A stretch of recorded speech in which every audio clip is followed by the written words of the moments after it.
नमस्कार शेतकरी मित्रांनो. हा जो प्लॉट तुम्ही पाहू शकता, हा जोड प्लॉट केलेला आहे. तर ही लागण जी आहे ती एप्रिल मधील 3 तारखेची लागण आहे. तर ही लागण पूर्णपणे उन्हाळ्यात सापडलेली आहे. तर ह्यात थोड्या समस्या आज आलेल्या आहेत. मी प्लॉटवर आलो होतो. मी तुम्हाला समस्या सांगतो. तर इथं मित्रांनो तुम्ही पाहू शकता की दोन झाडांची हाईट भरपूर झालेली आहे. आपण पाहिले तर बरीच उंची या झाडांनी पकडलेली आहे.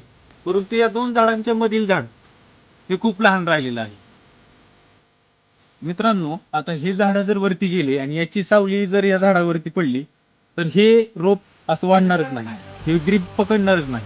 तर ह्याच्यासाठी काय केलं पाहिजे? या ठिकाणी आपण पाहू शकता मित्रांनो, बऱ्याच रोपांची उंची कमी राहिलेली आहे. वेळीच उपाययोजना केली तर ही मागे राहिलेली रोपे आपल्याला पुढे नेण्यास नक्कीच फायदा होईल. तर मित्रांनो, हे रोप आपल्याला या लेवल पर्यंत लगेच जाऊ शकत नाही. परंतु ह्या रोपाची ग्रीप धरण्यासाठी आपल्याला ह्याच्यामध्ये दोन गोष्टी कराव्या लागतील. एक म्हणजे ह्या रोपाला पहिली गोष्ट पोगाभरणी करावी लागेल आणि दुसरी गोष्ट ह्याला खालून बेसळ करावं लागेल.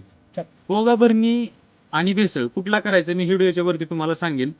पण ही झाडांना पोगाभरणी केल्यानंतर आणि बेसळ भरल्यानंतर ही झाडं ग्रीप पकडतात आणि ग्रीप पकडल्यानंतर ज्यावेळेस आपल्या मालाची शेवटची गाडी जाईल म्हणजे केळीची हार्वेस्टिंग होईल, त्यावेळेस शेवटच्या गाडीबरोबर ह्या झाडांची हार्वेस्टिंग 100% होईल, ज्यावेळेस आपण पोगाभरणी आणि खत व्यवस्थापन कराल.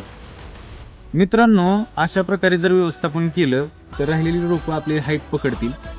व्हिडिओ कसा वाटला मला नक्की कळवा. धन्यवाद.